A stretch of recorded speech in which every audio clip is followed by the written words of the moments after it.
কোনো ধরনের ইন্ট্রোডাকশনই দরকার নাই, শুধু আমাদের বাংলাদেশের অডিয়েন্সের জন্য না, সারা পৃথিবীতে দরকার নেই। আমাদের সাথে আজ রয়েছেন শান্তিতে নোবেলজয়ী অর্থনীতিবিদ ডক্টর মোহাম্মদ ইউনুস। ডক্টর মোহাম্মদ ইউনুস, আপনাকে আমাদের অনুষ্ঠানে স্বাগত জানাই। আপনাকে আরও জানিয়ে রেখি আমাদের সাথে আজ আমাদের সঙ্গে রয়েছেন জুলাই বিপ্লবের রূপকার, বৈষম্য বিরোধী ছাত্র আন্দোলনের আহ্বায়ক জনাব হাসনাত আব্দুল। আমি আজকে আসলে ছোট বড় মিলিয়ে অনেকগুলি বিষয় আপনার কাছ থেকে জানতে চাইবো, যে আপনি মানে মানে ওই যে প্রশ্নের উত্তরটা কি লেংথে দিবেন সেটা একটু ঠিক করে নিয়েন। আমি মাঝে মাঝে আপনাকে একটু ইন্টারাপ্ট করবো, এটা নিয়ে বেয়াদবি নিয়েন না আর কি।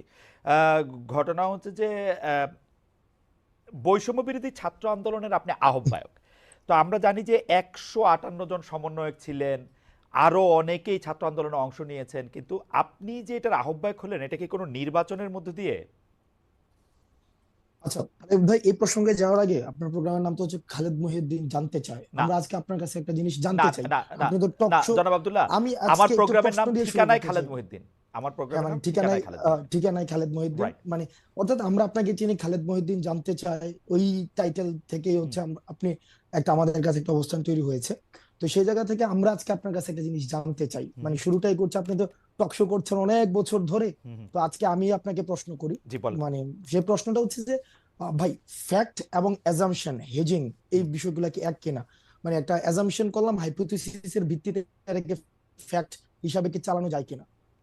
এটা অনেক বড় দার্শনিক কথাও এটাতে বলা যায়। আর যদি আপনি আচ্ছা শব্দগত বলে আমি একটু সিমেন্টিক, আচ্ছা আমি সরল, আপনি যদি সিমেন্টিক ওকে, সিমেন্টিক শব্দগত মানে বুঝতে এটা চান। সিমেন্টিক না, হ্যাঁ হ্যাঁ হ্যাঁ, সিমেন্টিক না, প্র্যাগমেটিক জায়গা থেকে একদম ফ্যাক্ট আর এজাম্পশন এক না, সরল ফ্যাক্ট আর একটা এজাম্পশন এক প্রশ্ন। না, তবে ফ্যাক্টের প্র্যাগমেটিক, জায়গায় যাইতে গেলে অনেক সময় ওকে, এজাম্পশন করতে হয়। ফ্যাক্ট এন্ড অ্যাজাম্পশন ধরে ধরে যাইতে হয়, হুম ফাইন, ওকে ফাইন, যেগুলো হাইপোথিসিস ধরে ধরে যাইতে হুম হয়। হুম তাহলে ফ্যাক্ট এবং অ্যাজাম্পশন যদি এক না হয়ে থাকে, হুম তাহলে আপনি ওই দিন লাস্ট একটা প্রোগ্রামে আমি দেখেছি আপনি বললেন যে আমি সময় টেলিভিশনে 10 পেজ 10 জনের একটা লিস্ট ধরাই দিয়ে, হুম মানে আপনার ইয়াটা ছিল দশ হুম জনের একটা লিস্ট ধরাই দিয়ে আমি হুম চলে হুম আসছি। হুম হুম তার মানে আপনি ক্লেম করেছেন হুম উইদাউট এনি হুম প্রপার হুম হুম সাপোর্টিং হুম ডিটেল হুম হুম ক্লেম। হুম হুম আপনি কিন্তু ক্লেম করেছেন যে হাসনাত আব্দুল্লাহ 10 জনের একটা লিস্ট ধরাই দিয়ে চলে হুম আসছে। হুম এখন হুম। এটার সাপোর্টিং ডিটেলটা কি? মানে আপনার কাছে কি প্রমাণ আছে এটা আমি যে 10 জনের আমার লিস্ট কাছে ধরাই দিয়ে আমার চলে কাছে আসছি? আমি এএফপি রিপোর্টটা পড়েছিলাম।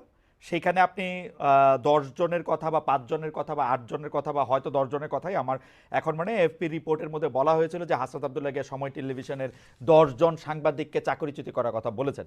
আমি তারপরে দেখেছি যে আপনি একটা ফেসবুকে স্ট্যাটাস দিয়েছেন, সেই স্ট্যাটাসের মধ্যে আপনি বলেছেন যে আপনি এর মধ্যে যান নাই, আপনি যাওয়ার পরে 5 জনের চাকরিচ্যুতি করা হয়েছে এবং সেই 5 জনের চাকরিচ্যুতি করার ব্যাপারে আপনি আপত্তি জানিয়েছেন। আমি আবারও বলতে ভাই চাই যে আপনি 10 জনের লিস্ট ধরাইছেন কি 5 জনের লিস্ট এটা ধরাইছেন?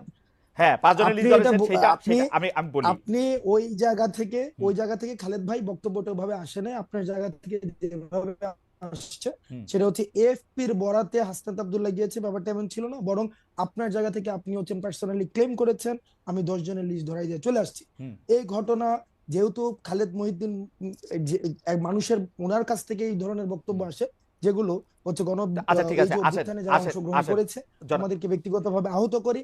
কারণ কারণ এই 10 জনের লিস্ট যদি সময় টেলিভিশন যে ধরনের গুন্ডামি করেছে, হুম এই গুন্ডামির বিরুদ্ধে, এটা সাংবাদিকতা করে না, এক ধরনের হুম গুন্ডামি করেছে। হুম হুম। আমরা সেখানে কথা বলতে গিয়েছিলাম ফ্যাক্ট বেসড জার্নালিজম, যেটা ওকে যে জার্নালিজমের জন্য আপনারা হচ্ছেন এত বছর ধরে ফাইট করছেন, ওকে। যে জার্নালিজম আপনারা দেশে থেকে করতে পারেন নাই, আপনারা বিদেশে চলে যাইতে হয়েছিল, সেই জার্নালিজমটা সময় টেলিভিশন এক ধরনের গুন্ডামি করেছে, সেটার বিরুদ্ধে কথা বলতে গিয়েছিলাম। কিন্তু আপনি যেভাবে বললেন যে আমি 10 জনের নামে চলে আসছি, এটা খুব, এটা বাস্তবতা বিবর্জিত একটা তথ্য খালেদ ভাই।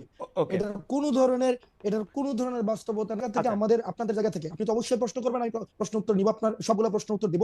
সেটা হচ্ছে আমরা প্রত্যাশা করবো আপনাদের জায়গা থেকে যেন বস্তুনিষ্ঠ সাংবাদিকতা, যে সাংবাদিকতার জন্য খালেদ মহিউদ্দিনরা বছরের পর বছর ফাইট করে যাচ্ছে, সেই ধরনের সাংবাদিকতা, ক্ষমতাকে প্রশ্ন করার সাংবাদিকতা অব্যাহত থাকুক। তবে সেটা যেন ক্লিকবেট জার্নালিজম না হয়, যেমন ক্লিকবেট জার্নালিজম, ব্যক্তিগত ক্যারেক্টার হাসনাত, অ্যাসাসিনেশনের আপনার কথা কি শেষ জার্নালিজম হয়েছে? যেন না হয়। হাসনাত, আপনার কথা কি শেষ আমার হয়েছে? শেষ। আচ্ছা, আমি আবার আমি আপনার আমি প্রশ্নের একটু ফিরে আমি আসেন। হ্যাঁ, আমি একটু দুইটা জিনিস একটু ক্লিয়ার হই। এক হচ্ছে যে আপনি সেইখানে সময় টিভির গুন্ডামি প্রতিরোধ করতে গিয়েছিলেন, রাইট? আমি যদি আপনার কথা ঠিক বুঝে থাকি হাসনাত, আপনি সেখানে সময় টিভির শুনতে পাচ্ছেন? গুন্ডামি আপনি সেখানে সময় টিভির গুন্ডামি প্রতিরোধ করতে গিয়েছিলেন, রাইট? সময় টিভির গুন্ডামি না, দেখেন সময় টিভি আমি বলেছি সাংবাদিকতা নামে যে ধরনের গুন্ডামি করেছে গত দীর্ঘ একটা সময়, ব্যক্তিগত ক্যারেক্টার অ্যাসাসিনেশন করেছে, আমি একটা একটা করে শব্দে আসি। ব্যক্তিগতভাবে ধরে ধরে। আব্দুল্লাহ, আপনি অনেক, জনাব আব্দুল্লাহ, আপনি অনেক ব্রিলিয়েন্ট, শার্প। আমি একটা একটা করে আসি। আপনি ওইখানে গিয়েছিলেন হচ্ছে সাংবাদিকতার নামে সময় টিভি যেগুলি গুন্ডামি করেছে সেগুলি প্রতিরোধ করতে। না, সেই বিষয়গুলো সময় টেলিভিশনের যিনি হচ্ছেন ওখানের আমরা পরবর্তীতে শুনেছি এটা পরিচালনা পরিষদ রয়েছে, অর্থাৎ যারা এই বিষয়গুলিকে সমাধান করতে পারবে, এটা ফ্যাক্ট বেস জার্নালিজমের দিকে নিতে কারা পারবে। করতে পারবে? মালিকরা? ওটার হচ্ছে ওই যে আমাকে যেটা বলা হয়েছে যে মালিক হচ্ছে কি জানো, ওই ভদ্রলোক হাসান সাহেব, আমি ওনার সাথে কথা বলতে গিয়েছি যে ভাই আমরা ভিডিও এভিডেন্স নিয়ে গিয়েছি, ভিডিও এভিডেন্স যে ভিডিও এভিডেন্স।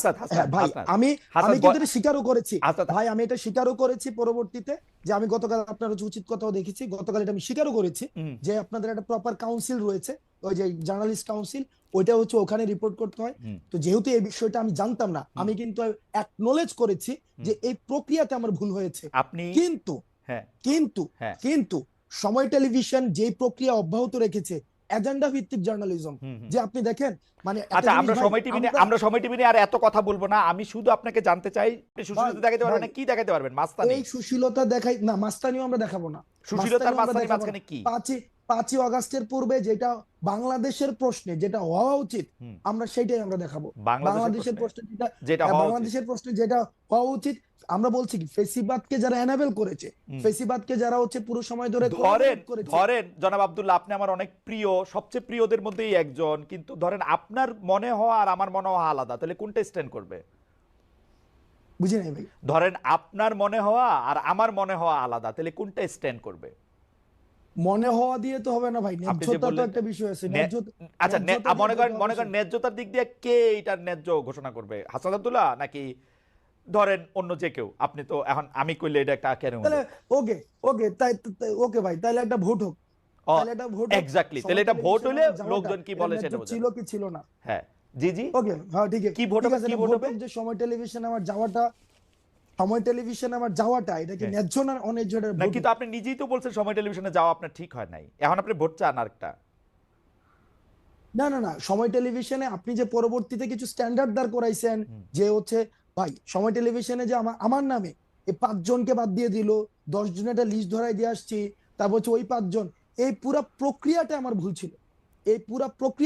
ছিল। আমি সময় টেলিভিশনে যাওয়াটা ভুল ছিল না?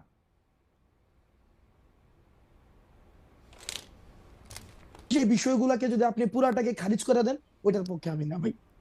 আমি আপনার শেষ কথাটা শুনতে পাই নাই, দর্শকরা হয়তো শুনতে পায় না, আবার কি একটু বলবেন? মানে সময় টেলিভিশনে যাওয়াটা ঠিক ছিল বলে আপনি মনে করতেছেন? ভাই সময় টেলিভিশনের যদি ওই 5 জনকে, আমি তো চাকরিচ্যুতের কথা আমি নিজে বলি নাই, চাকরিচ্যুতি বাদ দেন, আমি বলছি চাকরিচ্যুতি বাদ দেন, সময় টেলিভিশনে যাওয়াটা ঠিক ছিল? আমি প্রথম থেকে শুরু করে এবং শেষ পর্যন্ত আমি ওই জায়গাটায় বলেছি যে এই যে চাকরিচ্যুতির যে প্রক্রিয়াটা, এই প্রক্রিয়াটা ঠিক হয়নি।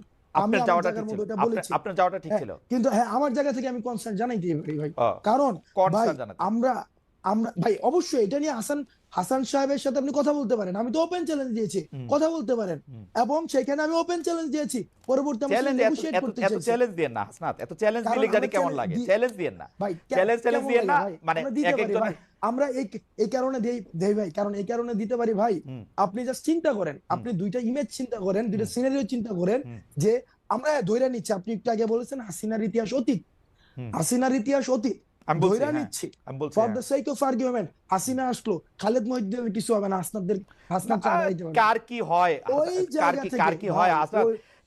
হাসনাত, এটা বলা খুব মুশকিল। আরেকটা কথা আমি আপনাকে বলি, শেখ হাসিনার বিরুদ্ধে বাংলাদেশে মানুষ যে অবস্থানে ছিল, শেখ হাসিনা চলে যাওয়ার পরে বাংলাদেশে আমরা নানা রকম অবস্থা দেখতে পাচ্ছি। শেখ হাসিনা যদি আবার একটা বাস্তব অপোনেন্ট হয়, আপনি বাংলাদেশের সব মানুষকে আবার আপনার সাথেই দেখবেন, এতে আপনি সন্দেহ রাখেন না। এটা আমরা ক্ষুদ্র ব্যক্তি হইতে পারি, কিন্তু আমরা কোনোদিন এই রিইনস্টেশন বাংলাদেশে এত, মানে আমি এটা চিন্তা করতে পারি না, এটা এইটা আমার ফোরসিয়েবল ইয়াতে আমার এটা চিন্তার মধ্যে আসে না। কিন্তু পাশাপাশি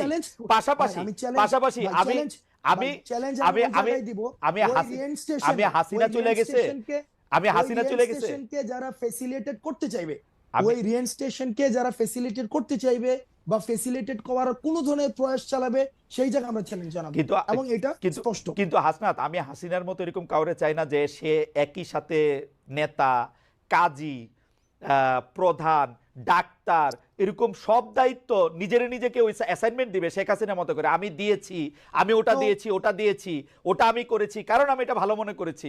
এটা না হোক, এটাও চাইবো আর কি হাসনাত। আমার আমার আর কারণ কিছু বলার নাই। আপনার যদি অফকোর্স কিছু ভাই, বলার থাকে, মানে হ্যাঁ, আমি লাস্ট সেন্টেন্স আমি আর এই ছোট ছোট হাসিনা চাই না। আমি I have enough of Hasina in my life. ভাই, আমরাও ছোট ছোট হাসিনা চাই না ভাই, হইয়েনও আমরা না আর যেটা কি, চাই। হইয়েনও না হ্যাঁ, আর কি। লাস্ট ভাই, লাস্ট সেন্টেন্স ভাই, হ্যাঁ, লাস্ট বলেন সেন্টেন্স। বলেন আমি অনেকক্ষণ ধরে কথা বলেছি। বলেন। লাস্ট সেন্টেন্স সেটা হচ্ছে যে ভাই, আমরাও চাই না সবকিছুকে সেন্ট্রালাইজড হয়ে যাক। আমরা চাই প্রতিষ্ঠানগুলো ফাংশন করুক, হাসনাতকে যেন আর সময় টেলিভিশনে না যাইতে হয়, আমরা ওইটা চাই।